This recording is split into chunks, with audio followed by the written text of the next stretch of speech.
कि मरने से पहले हम सब कर ले इस पे गौर। किताबों का खुदा और है, बाबों का खुदा और। कहने को तो दी सबका इस्लाम है, लेकिन किताबों का जहां और है, बाबों का जहां और। लेकिन उन्होंने एक भी नहीं हदीस दिखाई। और मैं इस चीज से हैरान होता था कि मैं उनके सामने एक बच्चा हूँ और वो एक आलिम बैठे हैं और वो मुझे सेटिस्फाई नहीं कर सक रहे, एक हदीस भी नहीं बता सक रहे, ऐसे कंडेम कर रहे हो, ये शहीद हुए हैं, आप इनकी बात करो। मैंने कहा मेरा तो मकसद ही ये नहीं था, मैं तो आपसे सिर्फ हदीस लेने आया था। उन्हें बस गुस्सा चढ़ गया, वो बातें उनकी उस तरह से हो गई। तो मेरा दिल करता था कि करबला के बारे में पता चले कि हदीस में क्या मामला था, क्योंकि जिनसे भी पूछते थे वो कहते थे ये तारीखी रवायात हैं, हक तो छुप ही नहीं सकता। तो वो एक ये चीज़ बैठी थी कि जो भी सच्चाई होना, चाहे वो कड़वी हो या अच्छी हो, उसकी ही वर्थ होती है। और जब सीने पे बांधा रफ़ा दैन किया तो लोग वहाँ भी कहते थे। अब उससे एक अगली स्टेज आ गई कि हाथ छोड़ के पढ़ने की, वो उससे भी अगली स्टेज। अस्सलाम वालेकुम भाईजान। वालेकुम अस्सलाम रहमतुल्लाह। क्या नाम है भाईजान आपका? मेरा नाम हुसैन है, माशाअल्लाह ताला। मैं लाहौर से आया हूँ। इस इन अकेडमी में मेरा पहले भी चक्कर लग चुका हुआ, लेकिन जो पुरानी इनकी अकेडमी थी वहाँ पर मैं आया था या इस वाली में मैं पहली दफ़ा आया हूँ। अच्छा अच्छा अच्छा। इस अकेडमी में क्या करने आए हैं ये तो बताएं हुसैन भाई। इस अकेडमी में ये करने आया हूँ कि यहाँ पे अल्लाह का जिक्र होता है, माशाअल्लाह। जहाँ अल्लाह का जिक्र हो वहाँ फरिश्ते भाप लेते हैं, तो वो फजीलत में यहाँ लेने आया हूँ माशाअल्लाह। दूसरा यहाँ आकर ईमान बहुत मेरा बूस्ट होता है अल्हम्दुलिल्लाह। और अली भाई से तो बार बार मिलने का दिल करता है इस वजह से। अल्हम्दुलिल्लाह, अल्लाह के लिए बना। अल्हम्दुलिल्लाह जी, अल्लाह के लिए, बिल्कुल ऐसा ही है। हुसैन भाई आप बताएं कि आपकी जो साबका बैकग्राउंड थी, फैमिली बैकग्राउंड, जो फ़िरका था वो कौन सा था? हमारा जो हमारे बड़े थे, ज़्यादा बड़े, वो बरेलवी थे। ठीक है। उसके बाद वो आहिस्ता आहिस्ता कन्वर्ट हुए देवबंदी में। उसके बाद हमारी पौध आई। हम मेरी फैमिली अल्हम्दुलिल्लाह ऐसी थी जो मॉडरेट थी। मेरे अब्बू जो थे वो अब तो दुनिया में नहीं है, लेकिन वो इस तरह से थे कि वो तौहीद के बड़े पक्के थे और पीरों को जाकर एक्सपोज करते होते थे। अच्छा, माशाल्लाह। खुद इतने प्रैक्टिसिंग नहीं थे, लेकिन फिर तौहीद के मामले में बड़े पक्के थे। तो उसके बाद हम इस चीज़ में इजी होते थे, हम फ़िरक़ों वालों में नहीं इतना पढ़ते थे बस। लेकिन ये चीज़ थी हमें कि जो हमें बड़े बताते थे, सिखाते थे, बस वो हम करते थे, खुद कुरान हदीस नहीं पढ़ते थे। फिर एक दफ़ा ये हुआ, मेरे भाई जो हैं वो भी एटॉमिक एनर्जी में सीनियर साइंटिस्ट हैं, हसन नाम है उनका। अच्छा अच्छा, माशाल्लाह। तो वो उनके ऑफिस में ना बातचीत होती थी ये अहले हदीस और देवबंदियों की बहसें। तो ये इंटरेस्ट इनको हुआ और ये सुनना शुरू हुए उन्हें कि मतलब ये क्या इनके बीच में बातें और क्या मसले हैं। उससे इनको ये चीज़ क्लियर हुई कि नहीं, हमें दलाइल से चीज़ लेनी चाहिए, ये नहीं कि जो बड़े कह दें हम बस वो सुना कर आगे मामला चलें। उनसे फिर ये हदीस की तरफ आए, फिर वो हदीस घर लेकर आए, बुखारी मुस्लिम की किताबें, वो फिर हमने खुद पढ़ना शुरू की। फिर मेरी जो बहन है उन्होंने मुझे कुरान तर्जुमे से लगाया। मैं अल्हम्दुलिल्लाह बचपन से तर्जुमे से कुरान पढ़ रहा हूँ माशाल्लाह। तो वो पढ़ते पढ़ते अल्लाह ने उसी के ज़रिए अल्लाह ने हिदायत दी कि हक बात जहाँ पर भी हो वो ले लेनी चाहिए। फिर हदीस पढ़ना खुद शुरू हुए। मैं फिर जब पढ़ी, फिर मैं मस्जिदों में खुद गया। उस वक्त मैं जाकिर नाइक को सुनता था, शेख तौसीफ रहमान को सुनता था, अहले हदीस के जितने थे उनको सुनता था, क्योंकि जब ये नई नई चीज़ पता चली।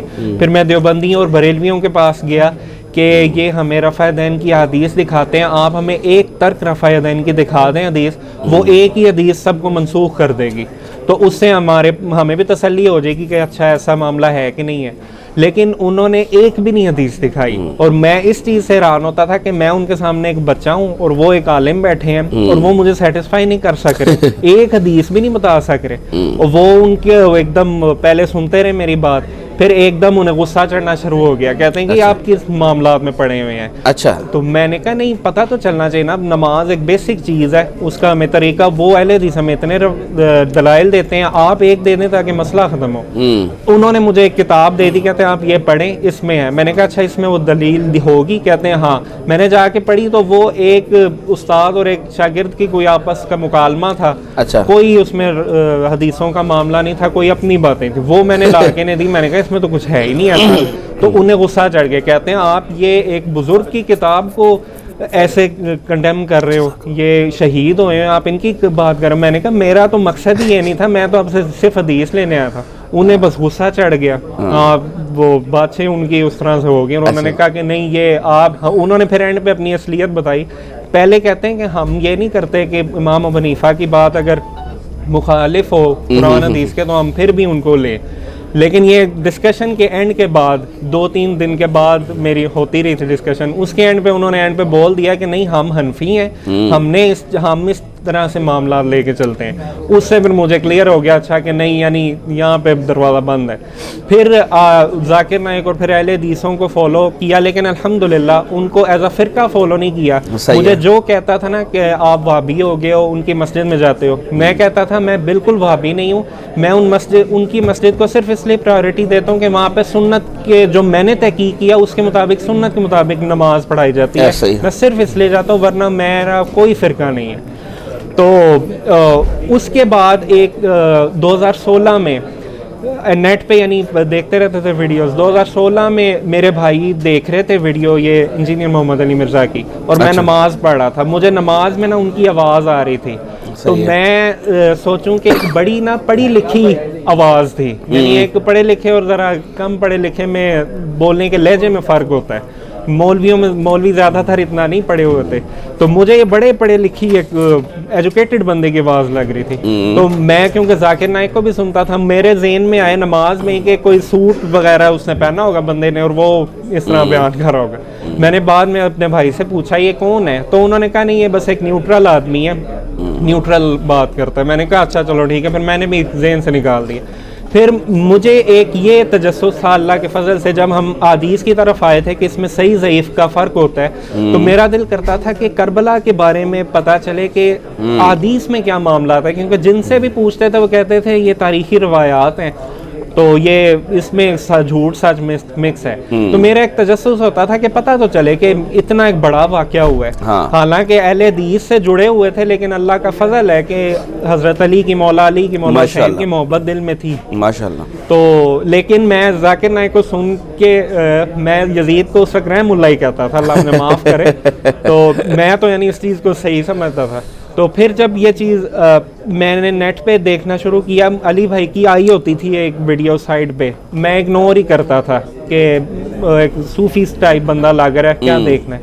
लेकिन एक दिन मुझे ख्याल आया कि मेरे भाई भी इस दिन सुन रहे थे, कह रहे थे न्यूट्रल बंदा है, तो मैंने कहा न्यूट्रल ही बंदा जो होता है ना वो ज़रा सच्ची बात करता है, वरना वन साइडेड होती है। तो मैं एक दफ़ा सुन लूँ, और वो वीडियो थी हज़रत आयशा वाली, जो हौब के कुत्तों वाली एक हदीस है। वो एक मुझे थंबनेल से इंटरेस्टिंग लगी कि अच्छा ये क्या ऐसी बात है। वो जब मैंने देखी तो मैं तो कानों से धुएं निकले और मैं हैरान रह गया, और मुझे अल्लाह के फजल से अट्रैक्ट किया फ़ौरन की बात के दलाइल से बात हो रही है, हदीस के रेफरेंस से। बंदा जज्बाती बात नहीं कर रहा, वरना जज्बाती करे तो मुझे फ़ौरन गुस्सा आ जाए कि ये हज़रत आयशा के बारे में क्या बातें कर रहे हैं। फिर उससे मुझे ये चीज़ क्लिक हुई कि फिर मुझे फिर इनको मैंने थोड़ा बहुत और भी सुनना शुरू किया, लेकिन मुझे था कि मैं ये किस बंदे के पीछे पड़ गया हूँ। अहले हदीस के इतने उलमा हैं, मैं उनमें रहूँ, ये एक बिल्कुल ही सेपरेट हैं बंदे, ना रहूँ तुम इनके साथ ना जुड़ूँ तो क्या मसला है। लेकिन मेरे दिल में अल्लाह ताला ये बात डालते थे कि किताबों में तो बातें लिखी हुई हैं, मैं अगर इनसे अली भाई को छोड़ भी दूँ तो किताबों से बातें तो नहीं ना मिटा सकता, हक तो छुप ही नहीं सकता। तो वो एक ये चीज़ बैठी थी कि जो भी सच्चाई हो ना, चाहे वो कड़वी हो या अच्छी हो, उसकी ही वर्थ होती है। और मैं बिल्ली वो कबूतर की तरह आंखें बंद नहीं कर सकता कि बिल्ली आ गई तो मैं आंखें बंद रखूं, किताबों से वो इबारतें नहीं मिटा सकता। फिर मैंने कहा नहीं, मैंने किताबों पे ही आना है, जो बात लिखी हुई ना मैंने बस उसको फॉलो करने, चाहे वो ड्रोनी हो या अच्छी हो। फिर मैंने ये चीज़ें जानना शुरू की और मुझे ये पता चला कि माशाल्लाह इनको ये तौहीद में बड़े पक्के हैं, हदीस में इनका सही और ज़ईफ़ में सेंसिटिविटी बड़ी ज़्यादा है, यानी एक तहकीकी बंदे हैं, ज़रा मॉडरेट से भी नहीं है उस तरह में। फिर करते करते अल्हम्दुलिल्लाह अल्लाह ताला इस तरफ लेके आया।